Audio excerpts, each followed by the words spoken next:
Hello दोस्तों, आपका बहुत बहुत स्वागत है हमारे यूट्यूब चैनल में। दोस्तों आज का जो लेक्चर है वो ऑप्टिक्स का है और ऑप्टिक्स बहुत ही इम्पोर्टेंट लेक्चर है जिसे क्वेश्चंस अगर पूछे जाते हैं इससे तो अच्छे खासे नंबर इससे आते हैं।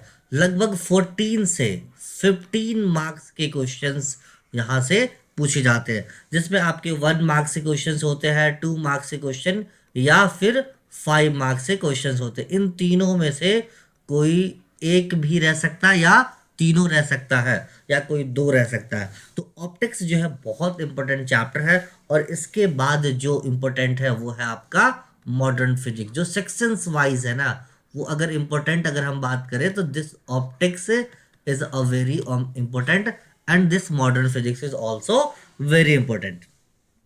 चलिए, बोर्ड के एग्जाम में अब बहुत कम टाइम बचे हैं और आज है 15 जनवरी। अगर आप देखिए तो सिर्फ और सिर्फ ना 15 दिनों का और आपका बचा हुआ है। 15 दिनों में आप सिर्फ और सिर्फ जो है रिवीजन ही जरूर करें। तो चलिए शुरू करते हैं आज का पहला question. The width of interference fringes. Interference fringes का जो विड्थ होता है वो किसके बराबर होता है? यहां पर देखिए, बीटा बराबर D lambda by D, beta बराबर D by D lambda. This D is what? This is the distance between slits at screen. जो आपने पढ़ा होगा वाई डी एस ई में यंग्स डबल स्लिट एक्सपेरिमेंट, अगर आपने पढ़ा होगा तो उसमें जो इंटरफेरेंस फ्रिंजेस है उनका विड्थ क्या होता है? तो बीटा बराबर होता है d lambda by d. This is the right answer. ठीक है, so move on next question. Question number 2 बोला कि optical path is equal to. देखिए, ऑप्टिकल पाथ जो होता है, दिस ओपी जो होता है वो किसके? रिफ्रैक्टिव इंडेक्स और पाथ लेंथ के बराबर होता है। किसके? पाथ लेंथ के बराबर होता है। तो आ रहा है this refractive index end of path length किसके बराबर हो गया? ये ऑप्शन ए इज द, ये एक्स नहीं है, ये इनटू है। So move on next question. The velocity of light is maximum. देखिए, अगर हम लाइट की वेलोसिटी की बात करें ना, दिस वेलोसिटी ऑफ लाइट, अगर वेलोसिटी ऑफ लाइट की बात करें तो लाइट की सबसे ज्यादा वेलोसिटी, सबसे ज्यादा अगर वेलोसिटी होती है वो गैस में होती है, उसके बाद होती है लिक्विड में, उसके बाद होती है सॉलिड में। ठीक है, जो लाइट की जो वेलोसिटी होती है वो सबसे ज़्यादा गैस में होती है, उसके बाद लिक्विड में, उसके बाद सॉलिड में। अगर आप ऑप्शन को देखें यहाँ पर तो एयर है, ग्लास है, वाटर है और वैक्यूम है। तो एयर क्या है? गैस है। ग्लास क्या है? सॉलिड है। और वाटर क्या है? लिक्विड है। तो अगर आप इसके हिसाब से देखें तो एयर में सबसे ज़्यादा, उसके बाद वाटर में, देन उससे कब सबसे कम जो है वाटर में। लेकिन यहाँ पर वैक्यूम भी गिवन है और वैक्यूम का मतलब होता है कि स्पेस, खाली जगह है ना, स्पेस हो, कोई भी, यहाँ तक कि एयर भी नहीं हो। तो वैक्यूम में लाइट की स्पीड सबसे ज़्यादा होती है। अगर आपका ऑप्शंस वैक्यूम है तो भी करेक्ट है। अगर आपके ऑप्शन में अगर यहाँ पर वैक्यूम नहीं होता तो आपका कौन सा हो जाता? ये एयर। याद रखिएगा आप, ये गैस में सबसे ज़्यादा होता है, उसके बाद ये लिक्विड में होता है, उसके बाद ये सॉलिड में होता है। कभी कभी ऑप्शन में ऐसे गिवन दे दिया, फर्स्ट ऑप्शन मान लीजिए एयर दे दिया, सेकेंड ऑप्शन आपका ग्लास दे दिया, थर्ड ऑप्शन आपका वाटर दे दिया और फोर्थ ऑप्शन कुछ ऐसा नन दे दिया।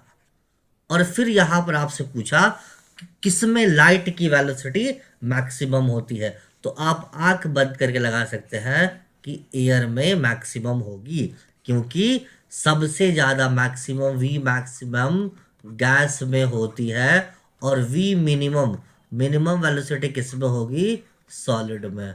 किसमें? सॉलिड में होगी। सो move on next question. On increasing the length of a tube of a compound microscope, then magnifying power क्या होता? अगर हम लेंथ ऑफ ट्यूब को बढ़ा दिया जाए, किसके? कंपाउंड माइक्रोस्कोप के लेंथ ऑफ ट्यूब को बढ़ा दिया जाए तो उसका मैग्नीफाइंग पावर पे क्या इफेक्ट पड़ेगा? अगर आपको ये फॉर्मूला याद होगा कि मैग्नीफाइंग पावर का जो फॉर्मूला होता है वो L by F not into 1 plus D by F E होता है। ये होता है मैग्नीफाइंग पावर का फॉर्मूला फॉर कंपाउंड माइक्रोस्कोप। लेकिन यहाँ पर अगर आप एल की वैल्यू को बढ़ा देंगे, मतलब लेंथ ऑफ ट्यूब को बढ़ा देंगे, तो फोकल लेंथ इसका बढ़ जाएगा। किसका? इसका फोकल लेंथ, कंपाउंड माइक्रोस्कोप का फोकल लेंथ बढ़ जाएगा। और अगर फोकल लेंथ अगर बढ़ गया तो ऑफ कोर्स सिंपल सी बात है, यहाँ पर देखिए this F not objective focal length, अगर ये फोकल लेंथ बढ़ गया तो इसकी वैल्यू क्या हो जाएगी? मैग्नीफाइंग पावर की वैल्यू डिक्रीज हो जाएगी। तो ऑप्शन कौन सा है? Option number b is correct, कि अगर हम लेंथ को बढ़ा देते हैं तो उसका मैग्नीफाइंग पावर घट जाएगा। क्यों? क्योंकि उसका फोकल लेंथ बढ़ जाएगा। Yes, so move on next question. The power of a convex lens of A focal length 20 centimetre in dioptre. देखिए यहाँ पर क्वेश्चन पूछा है कि पावर ऑफ लेंस क्या होता है। तो पावर ऑफ लेंस का जो फॉर्मूला होता है, पावर दिस P बराबर होता है 1/f। एफ P बराबर 1/f कब होता? जब f किस में हो? मीटर में। और P बराबर 100/f होता है जब f किस में हो? सेंटीमीटर में। याद रखिएगा यहाँ पर। और इसका यूनिट भी देखिए आपको दिया हुआ डायोप्टर। तो अगर आपसे ये अलग से क्वेश्चन पूछ देता है कि पावर ऑफ लेंस का जो यूनिट होता है वो क्या होता है, वो डायोप्टर होता है। क्या होता है? ये डायोप्टर होता है। लेकिन यहाँ पे क्वेश्चन कुछ और बोला। यहाँ पे बोला कि फोकल लेंथ है क्या कन्वेक्स लेंस का गिवन है कितना? 20 सेंटीमीटर, मतलब ये सेंटीमीटर में गिवन है। तो हम क्या लिख सकते हैं? जिस P बराबर 100, क्योंकि ये 20 सेंटीमीटर है तो कितना हो गया? 5। तो कौन सा ऑप्शन आपका हो गया? ये ऑप्शन नंबर बी करेक्ट हो गया। लेकिन सपोज कीजिए कि कभी कभी ऐसा गिवन दे दिया ऑप्शंस में, यहाँ पर मान लीजिए कि ऑप्शन ए में दे दिया +5 सेंटीमीटर डायोप्टर, है ना, डी। उसके बाद बी में दे दिया -5D, और सी में दे दिया 3D, और डी में दे दिया आपका 2D। ठीक है, कौन सा करेक्ट होगा? तो आप ध्यान रखिए, ये क्या है? ये है कॉन्वेक्स लेंस। कौन सा लेंस है? Convex lens. और कॉन्वेक्स लेंस का जो फोकल लेंथ होता है वो क्या होता है? हमेशा पॉजिटिव होता है। तो एफ की वैल्यू क्या होगी? वो पॉजिटिव होगी। एफ की वैल्यू अगर पॉजिटिव होगी तो पी की वैल्यू भी पॉजिटिव होगी। तो कौन सा आंसर आपका यहाँ भी होगा? यहाँ भी 5 ही होगा इस कंडीशन में। लेकिन अगर निगेटिव कहीं पर दिया तो आप निगेटिव नहीं मारेंगे, वहां पर पॉजिटिव वैल्यू ही आप इसको टच करेंगे। So move on next question. The lens which is use to remove short sightness. देखिए अगर आप शॉर्ट साइटनेस की बात करें ना, तो शॉर्ट साइटनेस में क्या होता है कि अगर देखिए यहाँ पर शॉर्ट साइटनेस को, शॉर्ट साइटनेस में नजदीक की चीजें नहीं दिखती है। क्या कहती है? नजदीक की चीजें नहीं दिखती, दूर की चीजें को हम देख सकते हैं। तो इनमें किस लेंस का यूज होता है इसको हटाने के लिए? तो इसका जो यूज होता है वो कॉनकेव लेंस का यूज होता है। कॉनकेव लेंस को हम यूज करते हैं। The cause of mirage. देखिए मिराज अगर देखें तो ये मिराज का एक तरह का इल्यूजन है। क्या है? ये इल्यूजन है, मतलब रियल में जो चीज बोल सकते हैं इल्यूजन है कि ये दिखेगा। जैसे ना अगर आप देखें ध्यान से कि गर्मियों के सीजन में या फिर अगर आप किसी भी डेजर्ट में देखें, वहां पर आपको गर्मियों के सीजन में दूर से देखने पर किसी चीज लगेगा यहाँ पर कि पानी है, वाटर है। लेकिन अगर आप नजदीक से जाकर देखेंगे तो वो आप चीजें आपको नहीं दिखेगा। तो यही मिराज कहलाता है। तो क्या पूछा? इसका कारण आपसे पूछा है। तो इसका कारण क्या है? रिफ्रैक्शन और टोटल इंटरनल रिफ्लेक्शन, TIR। ये TIR का क्या मतलब हो गया? Total internal reflection. क्या हो गया? टोटल इंटरनल रिफ्लेक्शन, TIR इसका मतलब हो गया। सो move on next question. The blue colour of sky. Sky के ब्लू कलर होने का क्या इसका रीजन है? क्या रीजन है? कि स्कैटरिंग ऑफ लाइट होता है वहां पे, या इंटरफेरेंस, या पोलराइजेशन, या डिफ्रैक्शन ऑफ लाइट होता है? तो इसका जो सही आंसर है वो आपका क्या है? ब्लू कलर किसकी वजह से होता है? स्कैटरिंग ऑफ लाइट की वजह से होता है। ब्रीवस्टेड लॉ। देखिए ये तो सिंपल सा चीज है कि ये आपका रिलेशन पोलराइजिंग और रिफ्रैक्टिव इंडेक्स के बीच में क्या होता है? 10 IP।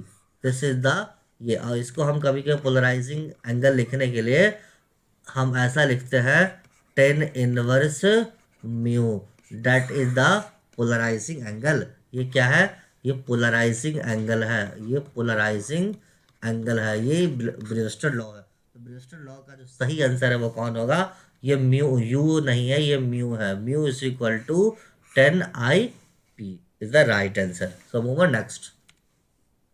Optical fibre works on the principle of, अगर आपने देखा होगा ऑप्टिकल फाइबर जो है किस पे काम करता है?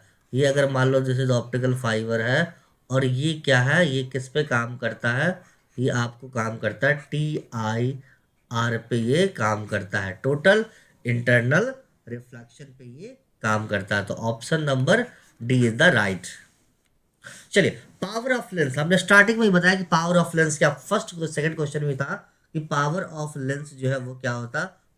तो P बराबर हमने क्या बताया था? 1/F, अगर F किस में हो? मीटर में। तो यहाँ कौन सा आंसर होगा? ये option number 1 is the right. और इसका अगर SI यूनिट आपसे पूछ दे, SI unit of power of lens क्या होता है? डायोप्टर। क्या होता है इसका SI यूनिट? ये डायोप्टर होता है। The image formed by objective lens of A compound microscope. देखिए, दो तरह के लेंस लगे होते हैं कंपाउंड माइक्रोस्कोप में। एक तो ऑब्जेक्ट की तरफ होता है ना, दो लेंस होता है। एक ऑब्जेक्ट की तरफ जो लेंस होता है उसको हम लोग ऑब्जेक्टिव लेंस बोलते हैं, और दूसरा आई के तरफ लेंस लगा होता है उसको हम लोग आई पीस बोलते हैं। ठीक है, एक तो ऑब्जेक्ट की तरफ जिसको हम लोग ऑब्जेक्टिव लेंस बोलते हैं, दूसरा आई की तरफ होता है उसको हम लोग आई पीस बोलते हैं। तो इसमें क्वेश्चन पूछा है कि the image formed by objective lens of compound microscope. तो इसका जो इमेज होगा वो रियल एंड लार्ज इमेज बनाएगा। कौन सा? Real and large image.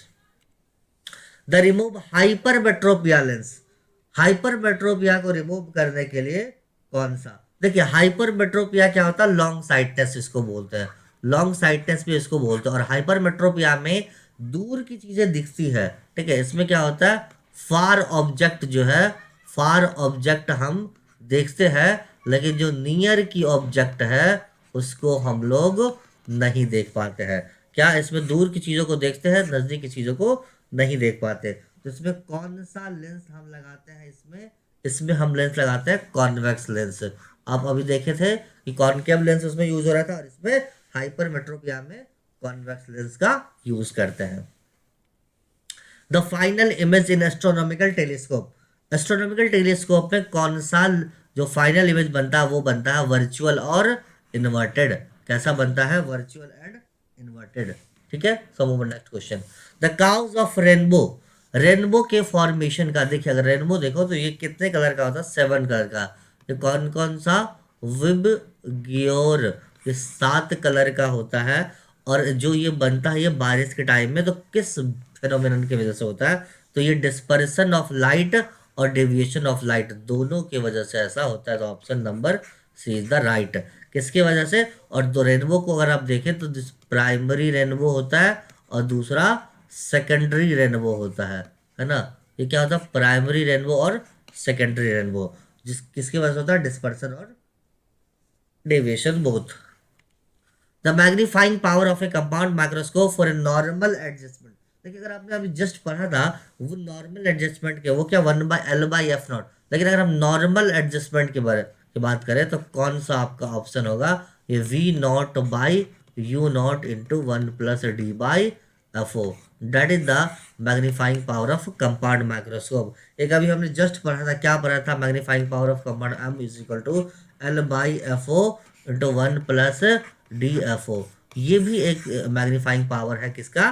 Compound microscope का। लेकिन ये वाला जो फॉर्मूला, ये वाला, ये फर्स्ट वाला जो है, ये क्या है? Normal adjustment. देखिए यहाँ पे लिखा हुआ साफ, नॉर्मल एडजस्टमेंट के लिए कौन सा करेक्ट है? तो option a is the right. The path difference in destructive interference is equal to, path difference पूछा है तो यहाँ पे कितना होता है? तो 2n+1 λ/2, क्योंकि यहाँ पर जो पाथ और फिर जो ऑड नंबर होता है, कितना होता है यहाँ? ऑड नंबर, इसीलिए कंस्ट्रक्टिव में क्या होता है? इवन नंबर होता है। ठीक है, so move on next. The image formed on retina of I, image जो है रेटिना पर कैसा बनता है, तो हम बोल सकते हैं कि इमेज कैसा बनता है, this real and inverted image बनता है। रेटिना पर कैसा इमेज बनता है, real and inverted image. Over next, when ray of light इंटर्स a glass slab it's wavelength. देखिए, अगर ये कोई ना, ये क्या है, अगर ये कोई एक ग्लास का स्लैब है, ये क्या है, ये ग्लास स्लैब है, ठीक है। और अगर इसमें कोई लाइट आ रही है, सपोज करते हैं कि यहाँ से कोई लाइट आ रही है, इसको मान लेते हैं एयर से आ रही है, सपोज कीजिए ये एयर से आ रही है और इस किसमें, ग्लास में आ रही है। तो आप ध्यान से देखिए यहाँ पर कि जब रेयरर मीडियम से डेंसर मीडियम में जब लाइट ट्रैवल करती है, तो उसकी स्पीड क्या होती है, वेलोसिटी ऑफ लाइट क्या होती है, डिक्रीज कर जाती है। और जब वेलोसिटी ऑफ लाइट डिक्रीज करेगी तो उसकी वेवलेंथ भी क्या होती है, वेवलेंथ भी डिक्रीज कर जाएगी। तो यहाँ पे क्वेश्चन पूछा है कि जब लाइट रेज किसी ग्लास स्लैब में इंटर करेगा तो इसका वेवलेंथ क्या होगा। तो हम मान के चलते हैं कि ये एयर से आ रही है, कहाँ से, एयर से लाइट इंटर करे ग्लास स्लैब में और कहाँ जाए, तो इसकी वेवलेंथ क्या हो गई, तो वेवलेंथ सिंपल सी बात है कि जब रेयर से डेंसर में जाएगी तो उसकी वेवलेंथ डिक्रीज कर जाएगी। सो move on next, the wavelength is related with the nature of medium. देखिए, अभी जस्ट हमने बताया यहाँ पर कि कौन सा जो लेंथ है वो किसके नेचर ऑफ वेवलेंथ के बराबर है। देखिए, क्योंकि अगर रिफ्रैक्टिव इंडेक्स के बढ़ने से क्या हो गया था, रिफ्रैक्टिव इंडेक्स के बढ़ने से लैम्डा की वैल्यू घट गई थी। लास्ट क्वेश्चन में हमने यही देखा। देखिए यहाँ पर ये इसमें क्या है, ये रिफ्रैक्टिव इंडेक्स एयर का कम होता है, इसका ज़्यादा होता है, this mu 2 greater than mu 1, है ना। अगर रिफ्रैक्टिव इंडेक्स की बढ़ने से क्या होता, वेवलेंथ यहाँ घट गया था। तो यहाँ पर पूछा कि कैसे कनेक्टेड होगा, तो बच्चे जल्दी में ये वाला टिक लगाते कि नहीं, अगर रिफ्रैक्टिव इंडेक्स बढ़ रहा है तो इसका जो डायरेक्टली इन्वर्सली प्रोपोर्शनल होता है लैम्डा स्क्वायर के, मतलब रिफ्रैक्टिव इंडेक्स के बढ़ने से ये घट जाता है। So move on next, the angular dispersive power for a prism, ये किसके बराबर होता है, तो mu v minus mu r. और ए क्या है, the angle of prism, a क्या है यहाँ पर, एंगल ऑफ प्रिज्म है, ठीक है। इस प्रिज्म का एंगल का डिस्पर्सिव पावर अगर निकालना हो तो mu v minus mu r into a is the right answer. And next last question आज के सेशन का, the phase difference phi is related to the path difference. अगर फेज डिफरेंस पूछा गया तो this delta x equal to होता है lambda by 2 pi into 5, that is the right answer. Which one is correct, option number c is the right answer. I hope कि आपको ये session बहुत अच्छा लगा हो। आप लाइक करना, कमेंट करना ना भूले और अपने दोस्तों को शेयर करना ना भूले। दोस्तों, हमारे टेलीग्राम चैनल को आप ज्वाइन कर सकते हैं, टेलीग्राम का लिंक डिस्क्रिप्शन में गिवन है, आप वहां पर जाकर इसको ज्वाइन कर सकते हैं। मिलते हैं आपसे नेक्स्ट एपिसोड में। Thank you so much guys.